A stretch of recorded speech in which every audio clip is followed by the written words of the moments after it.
안녕하세요. 인테리어 목수 박종현 반장입니다. 오늘은 용목을 각오하고 단열 영상에 대해서 한번 올려보겠습니다. 왜 용목을 각오를 해야 하냐면요, 단열이라는 게 정말 이게 민감하고 어떤 뚜렷한 이런 방법이 없기 때문에 사실 뭘 해도 좀 문제점이 생길 수 있고 미흡한 점도 많이 있고 부족한 점들도 많이 있어요. 이 집 같은 경우에는 단열을 어떻게 할 거냐면요, 이 아이소핑크 30mm와 이 GCS 보드 21mm를 외벽 쪽으로 시공을 할 거고요. 외벽이 아닌 이런 내벽에도 GCS 보드를 시공해 줄 거거든요. 단열 작업하는 곳에 별다른 목 작업을 하지 않을 거고요. 이 아이소핑크와 GCS 보드를 이용해서 이 우레탄 폼만으로 이제 시공을 할 건데요. 이 GCS 보드는 석고 보드를 대용해서 단열 역할도 해주고 도배 마감도 할 수 있기 때문에 이제 최종적으로 마지막에 보이는 면에 GCS 보드를 시공을 할 거고, 이 아이소핑크는 이 GCS 보드에서 부족한 단열 두께를 얘가 어느 정도 이제 채워주는 거죠. 이 GCS 보드 같은 경우에는 우레탄 단열재 평활도가 굉장히 좋기 때문에 고성능 단열재로 시공도 하고 표면에다가 바로 도배 마감도 할 수 있기 때문에 목 작업이라든지 석고보드 같은 거를 안 해줘도 되는 거죠. 저도 이 자재를 알고 나서 굉장히 애용하고 있는데 자재 자체는 좀 비싸요. 근데 이제 목 작업이라든지 석고보드 이런 걸 계산하게 되면 합리적인 것 같아요. 그래서 이 GCS 보드를 사용할 거고, 사실 이런 내벽 쪽에는 굳이 저 GCS 보드를 안 붙여도 되는데요. 여기 같은 경우에는 이 바닥 습기가 가장 좀 우려가 돼요. 그래서 석고보드라든지 이런 거를 대면은 거의 100% 습기 때문에 곰팡이가 쓸 것 같아가지고 곰팡이가 안 쓰는 자재인 GCS 보드를 대주자라는 게 결론이었습니다. 단열의 목적보다는 안 썼고 이 벽 자체도 너무 꼬불꼬불해서 좀 평탄화 작업을 하고 싶거든요. 사실 이거는 좀 목수의 좀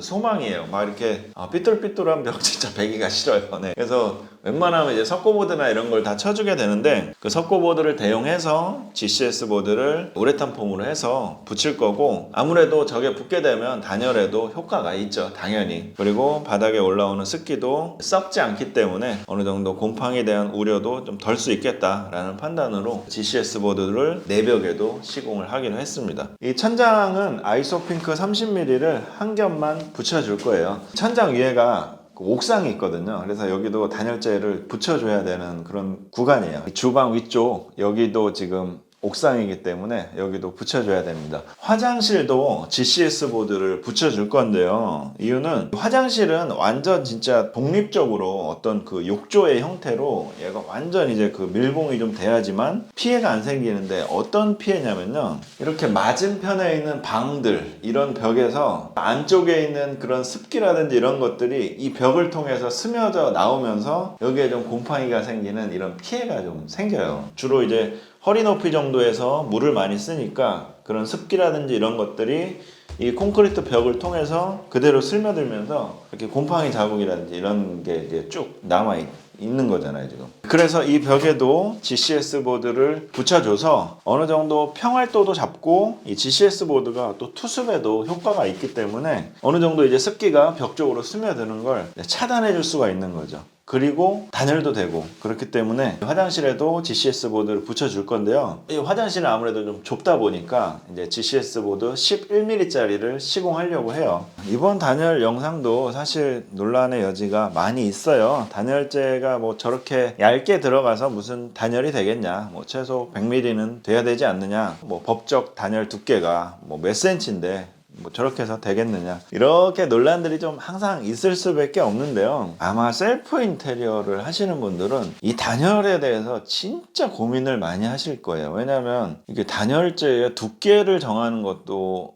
어렵지만 단열재의 종류도 워낙에 많기 때문에 이게 정말 고민이 될 수밖에 없거든요. 그리고 자재를 선택하는 거에서 끝나는 게 아니고 시공이 중요하다는 것도 많은 영상 등을 통해서 이제 아실 거기 때문에, 내가 이렇게 진짜 좋은 자재를 잘 시공할 수 있을까? 이것도 고민이지만 이렇게 해서 춥지는 않을까? 이런 고민도 또 많이 되고, 정말 아마 진짜 고민을 가장 많이 하실 거예요. 근데 정답은 없습니다. 정답은 없고, 조금 단열재를 얇게 해서 추울 수도 있어요. 근데 그거는 좀 감수를 해야죠. 어쩔 수가 없어요. 춥다라는 개념은 사실 이제 상대적인 개념이죠. 저희 집 같은 경우에는 아이소핑크 20ml를 목 작업 사이사이에 넣어서 단열을 했는데요. 그때 당시는 그게 최선의 선택이었다고 생각해서 그렇게 작업을 했는데, 물론 이제 각재라든지 이런 것들이 단열재가 아니기 때문에 그 사이로 열교가 생기고 이런 건 맞아요. 근데 저는 저희 집이 춥다는 생각이